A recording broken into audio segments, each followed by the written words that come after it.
Welcome to the Encore Effect, the podcast where music takes center stage in life's second act.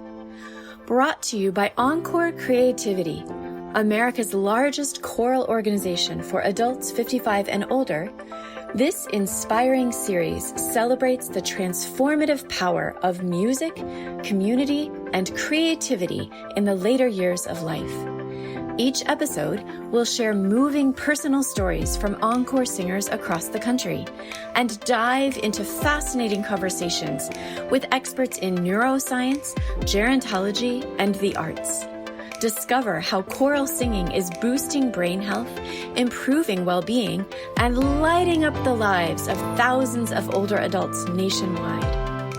From retirees finding their voice for the first time, to the science behind why doctors are prescribing music for the mind, the Encore Effect proves that creativity is endless. Join us and let the music move you.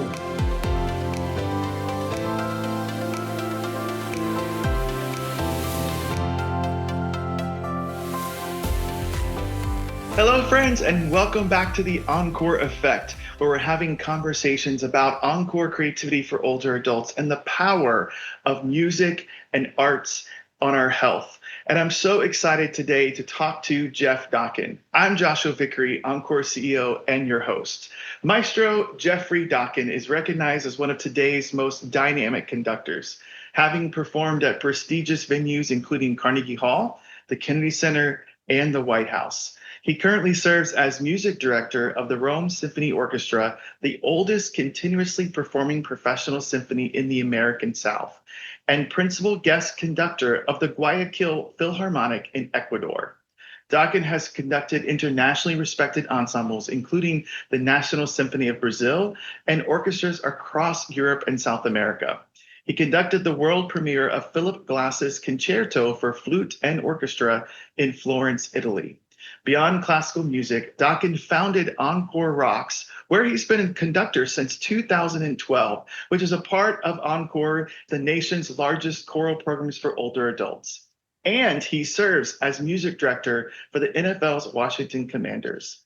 A passionate advocate for making classical music accessible, he's dedicated to building bridges between orchestras and choirs and communities of all kinds. Jeff, welcome to the podcast. Thank you, Josh. I appreciate it. And thanks for that great introduction. It's awesome to be here with you. Absolutely. And Jeff, you are an encore hero, an encore legend.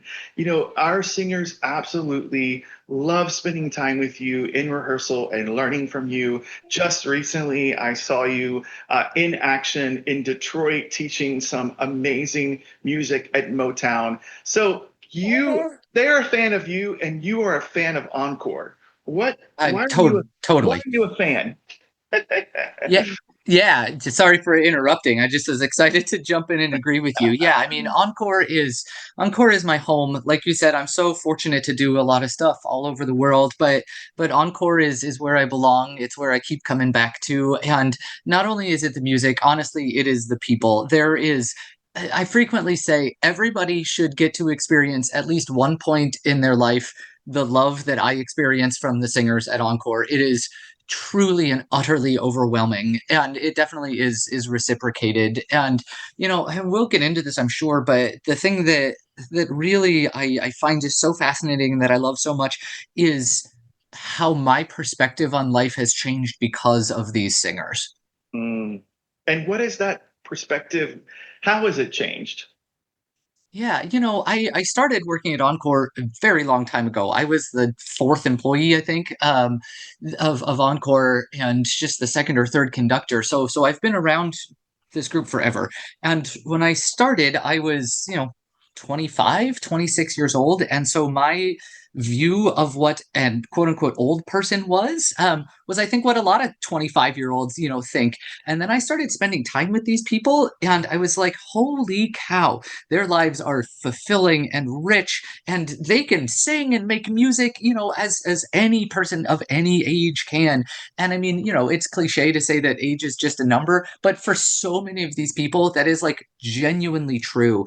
And, I did not know what what friendship looked like when you were old, right? And Mm. things like that. And to see like the relationships that these singers have with each other and with their families and what they're still able to do musically. I mean, it was truly like a light switch moment for me. And so it has really changed how I view, kind of the rest of my life and what I know is going to be possible for me and my family. And I mean, the singers are so truly inspirational. It's remarkable to watch.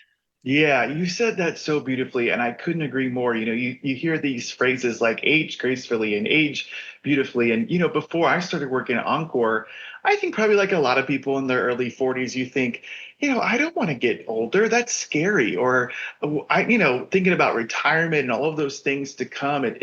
You know, now that I have spent so much time with our singers, I am looking forward to retirement. I'm looking forward to those years of aging, because they have taught me so much, and that it's such a beautiful chapter of our life, that I never would have thought of. And so I agree. I think our singers teach all of us so much. There's this beautiful bond between singer and conductor, right? There's this level of trust and level of respect. Even at Encore, truly, when I say our conductors are heroes, it's no joke. What do you think makes that bond so special between a conductor and the people that they're leading? I think, particularly for Encore, what makes it so special is that unfortunately, in the music world, the older singers are frequently cast aside. As well, they're past their prime, their voice isn't what it once was. And so, a lot of these singers, whether it's from their church choir or the community choirs they sang in or their professional ensembles, have just kind of felt discarded. And one of the things that the encore conductors do so well is we treat them as we do any of our other musicians. We have high expectations for them and we know that they can make great music. And I think that's partially what makes it so special is that the singers feel good that, we treat them in the way that they expect to be treated. And, Mm. and even more so than that, like you were saying, the bond between any conductor and their musicians is really special because there is nothing more genuinely magical in the world than making music together. And Mm. it's true with orchestras, but it's especially true with singers because we're only using our voices.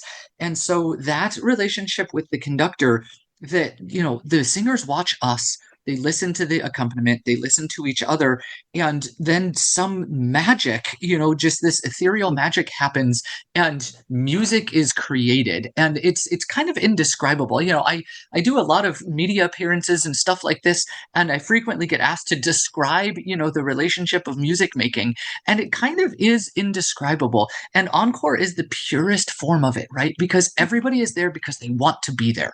And Mm. so many of them haven't sung since middle school or elementary school, and they're just getting back into it. And so you talk about the definition of loving something, to put yourself out there in this uncomfortable situation with people that you don't know, making music that you have never made before. It's like it is remarkable what they do, and then this transformation happens under the guidance of the conductors. That all of a sudden they are, as good as any choir in the world, and it's a truly, to use the word again, magical thing. Yeah, gosh, I love that. You get to experience this week in and week out in rehearsals in a variety of ways. But at Encore, we know what the research tells us, right? For years, we've known this organization was founded in research. There's that quantitative side of things, right? It's the data that we get to look at and said, yes, there's all these benefits to singing and especially to choral singing. Then there's the qualitative side of research, right? What do we see? What do we experience? What do we hear? So, Jeff, will you just tell our listeners, what are you seeing happening to our singers, to our older adults when they're in spaces making music? What are you experiencing? Yeah, so I'll come at it from the opposite side of that first, seeing the negative effects that the pandemic had on our singers. Was stunning. A lot of the singers came back noticeably different because they had not been able to be with people singing Mm. during the pandemic. And getting to watch, fortunately, most of them have gone through the positive transformation again. But the healing powers, the remarkable powers of the music for me were never as vivid and stark as they were coming back from the pandemic. But yeah, there's so many people that come in and are physically noticeably uncomfortable. right? Mm. They are, shuffling their feet, or, they're hunching a little bit, or not, articulating very well with their language. And then just after, honestly, a few weeks of rehearsal, you can see a physical difference in those singers. And whether it is the music or the relationships or the social aspect or all of those things combined, which I think it is, I don't know. But like you said, the data really bears this out. But even more so than that, because it's easy to look at data on a page and be like, oh, sure, that's lovely. But, what does that actually mean? Until you sit in the room and see, just the glow that comes over these people's faces. I mean, it's like you just can't know. And I've had so many singers come up to me and be like, I used to take so much medicine. So much of my life was just taking medicine. And now, honestly, I don't need anywhere near that much of it anymore. I mean, and how cool is that? Like, the actual healing power to replace medicine, for that singing has, is just like something remarkable. And I mean, I know visual art has that ability and sport has that ability, but at least for me, and I know some of the data bears this out as well, there is nothing more, both quantitative and qualitatively healing than singing in a choir. Yeah, we talk about all these benefits about the research that it showed, that Encore has done in several junctures of its history, less doctor visits and fewer prescriptions and less falls and better cognition. They're not just facts that we're spouting out. You get to see those things in real time, in rehearsals. It's pretty amazing. Maybe if you think back, this is probably really hard, Jeff, because you've had so many conversations with so many singers. They just love talking to you. But like, is there a story, or is there like a compliment, or is there something that a singer said to you that has just resonated with you, that just kind of sticks with you? Yeah, and I've actually been thinking recently that, because I jot things down a lot, and I was like, at some point I should probably put together a book of all of these, stories and comments and stuff. I mean, it's because I reread through them at sometimes, and I mean, it truly just brings tears to my eyes. But just whatever it was, 2 weeks ago when we were in Detroit together, there was a gentleman who came up who was relatively new to Encore, and he came up to me and said, I was terrified to retire. Mm. And I had recently lost my wife, and work was what kept me going. And I didn't know what I was going to do when I retired. And I was in a really bad place the first couple months of retirement. And then a colleague that knew that I had retired suggested I just come start singing in Encore.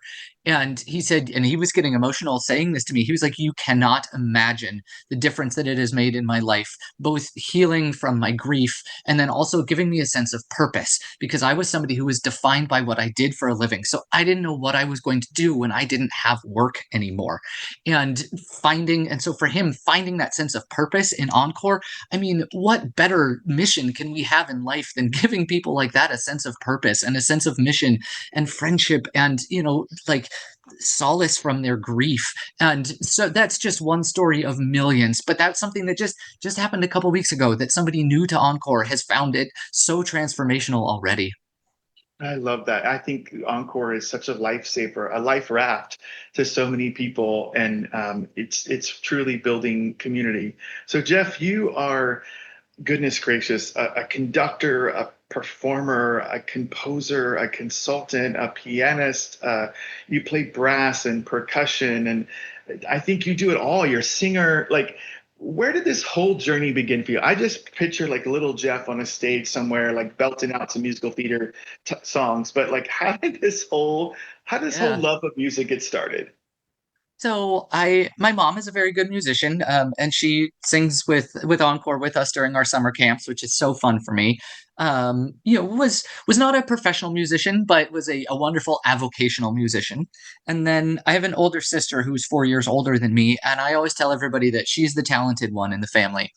And so she would just, oh, as my dad likes to say, open her mouth and Barbara Streisand would come out. And so at a pretty young age for me, I knew that like what I wanted to do musically was actually not be a singer, because I knew I could never live up to Lisa.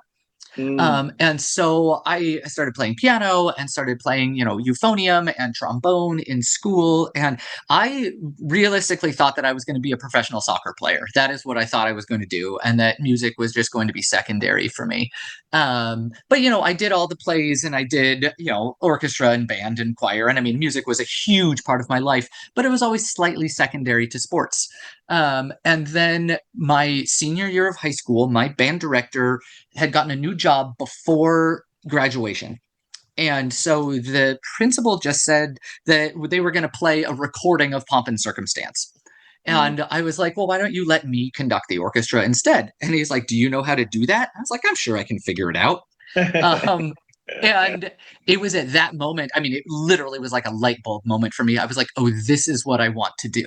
Because I was always a perfectly okay singer and a perfectly okay brass player and things like that, better than average, but not exceptional. But when that baton was in my hand and I felt like I was playing the orchestra as my instrument, I was like, that is the feeling that I want to have for my career. And I mean, I genuinely have like that light bulb moment, which I know a lot of people don't. But yeah, and so I kept playing sports in college, but music became more and more important to me. And then it became pretty clear that my professional life was not going to lie in sports, and then it made more sense for me to pursue music. And so then I made that switch. And fortunately, I'm still able to do sports on the side, and the music thing has worked out pretty well for me. That's awesome. And so I had no idea you even played soccer, Jeff. That's very cool. I don't Yeah, play any yeah, for sport. sure. So, Jeff, there's so much more to being a conductor than just waving your arms in front of a choir or in front of an orchestra. You are, really kind of shepherding the music and leading that ensemble. But what makes the difference? There's so many conductors out there. What makes the difference between a great conductor, a fantastic conductor, and a good conductor? The communication and the relationship with the musicians, Mm. because you can be the best like physical conductor in the world or like the most prepared conductor in the world, but if you can't communicate what it is that you want to the musicians, you might as well not even be there. and Mm. and that really is the dividing line. And you see, we've all worked with conductors who you can tell are academically just so exceptionally well prepared, but they never make eye contact with their musicians, right? Or vice versa, people who are, just very flamboyant conductors and are clearly just like putting on a show for the audience, but they don't actually know what they're doing musically. And so Mm. you've got to find that sweet spot of being, academically, intellectually prepared, physically gifted, but then everything has to come from being in service of the musicians. And Mm. I conduct Encore differently than I conduct other choirs. Not better or worse, but just differently, right? Because the singers require different things. And so to be an exceptional conductor, you have to be able to adjust accordingly to whatever situation you're in. And I mean, that even comes down to what venue you're in, right? We're going Mm. to sing differently in a church than we're going to sing in the Kennedy Center. And that all starts with the conductor. And so if the conductor is putting themselves first and not the musicians first, they are in the wrong line of work. Mm. So if people were to look back at Jeff's career, when it's over, that day when it comes and you're done making, you probably will never stop making music. But maybe as a career, what is it that you want people to say about you as a conductor? That's a wonderful question. And I mentioned this at Rocks Camp in Detroit that on my headstone, were it to happen today, I would like it to say founder of Encore ROCKS. I am so proud of that work because I believe very firmly in the legitimacy of rock music. And Encore has given the singers the opportunity to really, espouse the virtues of rock music and great choral arrangements of that. So I'm very proud of that. So that's, a legacy that I am pleased to leave. And then also, I think that I, like my last answer was, would like for people to remember me as a great musical communicator, whether Mm. that's as a lecturer or a conductor or whatever it is. I am very pleased that I get to communicate my love of music with singers and with audiences. And I just so many conductors and so many musicians who just get jaded, about the music. They're like, all right, here's another gig. And I'm always like, dude, we get to make music for a living. How special is that? So I hope that people remember that about me as well. That I love music and I get to share my love of music with the world. And I know that they absolutely will. And that's beautiful, Jeff. So, we look back at our lives, and I know for me, and I think about these beautiful moments or moments of sorrow or whatever it may be, these ups and downs of life, that music was kind of the fabric through all of it. That there's music that I remember through all of those times. Is there a time where you can think about how music played a big part of a major life transition, or a major up or a major down, that you're really grateful for? Yeah. So I actually struggle with listening to music on my own, like on the radio, because I get so emotionally invested in it. And it's like I don't want to cry every time I'm driving. And just because there's not like one moment in which I'm like, oh, that song saved my life. But the thing for me is every piece of fabric of my life is very musically based, right? I mean, the way I knew that I was going to meet my wife was looking through. Do you remember when Napster was a thing, Josh? Yes, I do. Was looking through her Napster playlist, and I saw that she had music by both Rachmaninoff and Disturbed. uh, And I was like, this is the woman I'm going to marry. And now with my child, we spend so much time making music, all day, every day. So it's just so pervasive in my life. And I have such an emotional attachment to it that like I frequently can't just listen to music without, getting choked up by it. And I will say, like one moment that does certainly stand out for me happened just a couple of weeks ago, and it was on Juneteenth. I had just met a new colleague, a new friend, and um, we had both gotten asked to sing, a song just as part of this very informal recital. And he asked me, he was like, "Hey, do you know Worlds Apart from the musical Big River?" And I was like, "Yeah, of course." And so with no rehearsal, we took out that music, and that's the story of, Huck Finn and Jim. And so this, older black gentleman who I had just met on Juneteenth, and he and I just gave this totally unpolished, totally unrehearsed performance of this great song being sung, by a runaway slave and by Huck Finn, and it was so emotionally powerful. And I just was like, wow, how cool that like the wave of music can just just invade my soul like that. And that was a feeling that I have not had all that often musically. And I was like, I just so am grateful that I get to have the ability to do that. What a beautiful moment! What a teaching moment! A moment you look back on years from now, and it will be in your heart. Yeah. That's beautiful. So, you talked about your mom. You talked about your sister, who were parts of your musical journey. Is there anyone else that you want to give a shout out to that inspired you to be the artist and the musician that you are today? Sure. Yeah, I'm sure my dad will listen to this, and I frequently give my dad a hard time because he is not a good musician, shall we say?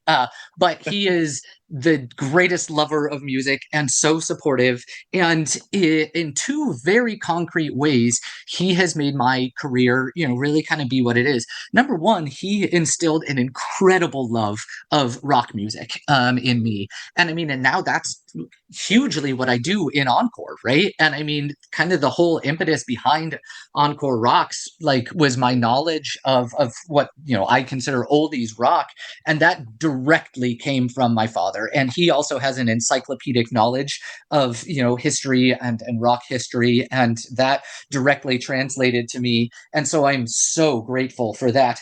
And then secondarily, my piano growing up was right by our stairs. And anytime I would sit down and play the piano, my dad would invariably stop whatever he was doing and come and sit down and listen. First of all, just having that support it chokes me up thinking about it. Just whatever he was doing, he would stop and just come and listen to the piano. But then anytime, like if I would be writing music, because I wrote a lot of music when I was younger, he would go, "That note was wrong." And I'm like, "Well, what note would you like me to play, Dad?" He's like, "Well, I don't know what note it is, but that note was wrong." And so those conversations always stuck with me because, it made me go back and reflect upon, okay, how can I make this song better? And just knowing that my dad was there to, support me in that, even though he himself was not a musician, was hugely helpful for me. And sorry to go on, but my mom and dad were a perfect mix in my musical education, because my dad would always just be like, "That was wonderful, you were amazing," even when he was like, "Fix that note." But my mom took a slightly more measured approach and would always, after telling me I did great and things like that, would always say, "Okay, but this section, could have been a little bit better. What can we do differently next time?" And that was so helpful for me to have a parent who also was herself a musician, who, gently wanted me to get better, and would talk about intonation in this section, or, things like that. And so they were just a fantastic, combination. Such great role models, and I've met both of them. They're lovely human beings, and they are so proud of you. They just beam when you're up conducting. I know your mom just sang in your choir with you, and I know that's such a great privilege for you, and so fun for them. So I can't believe we're out of time already. I have so many more questions I want to ask you, Jeff, so you're going to have to come back on the podcast. But as we leave, if someone that's 55 years older is listening and they're thinking, "I'd love to sing, I'd love to try being in a choir," but they're hesitant about getting involved in music later in life, what advice would you give them? Yeah, for sure. And I'll take this from the angle of Encore Rocks. It is such a great entry point for people, because for the most part, most of the songs we sing, certainly not all of them, but most of the songs we sing are known to most of our singers. They might not know the alto part or the bass part, but they're at least going to know the melody. They're going to mostly know the words. So if you are like uncomfortable, coming back into singing, that is a great place to start, because it's not completely foreign. And then what invariably happens is the first couple of rehearsals, the new singers are so overwhelmed. And I can't tell you how many times I have said, "Stick with this, guys. Every single person in this room was once where you were, and now they're experts," right? Mm. And that happens, right? Because we hold their hand and the singers help them, and all of the conductors are so good at conducting, but also at the education side of things. So I would say you just got to take that leap, because you're going to meet people that will be friends for the rest of your lives, and you will really experience, like you and I were talking about, the power of music, and not individual music. It's one thing to sit at home playing the piano. It is an entirely different experience to be in a room making music with other people. And I just cannot emphasize enough how incredible that is. So, if somebody's looking to get back out there to find a new hobby, do whatever, you will find nothing else as fun or as impactful as coming and singing in Encore. All of the conductors are amazing. Our accompanists, the band that performs with Rocks, Josh and the entire staff. It is an unbelievable organization. There have been many times in my career that it maybe had been logical for me to leave Encore, but I just would never dream of it, right? This is where I belong. And I love more than anything on earth when new singers come in, and at the end of the first semester, they say to me, "I can't even imagine a time in my life that I wasn't singing in Encore." You heard it from Jeff. There's nothing like the power of making music together. And so we hope, if you're listening to us, that you will give Encore a try. Check us out on our website. Jeff, thank you for all that you've done for Encore, for founding our Rocks program, for being such a hero to so many of our singers. And it's been a privilege chatting with you. Thanks, Josh. Yeah, this has been really fun, and we'll do it again sometime. Sounds great. Friends, thank you so much for listening, and we'll see you next time on The Encore Effect.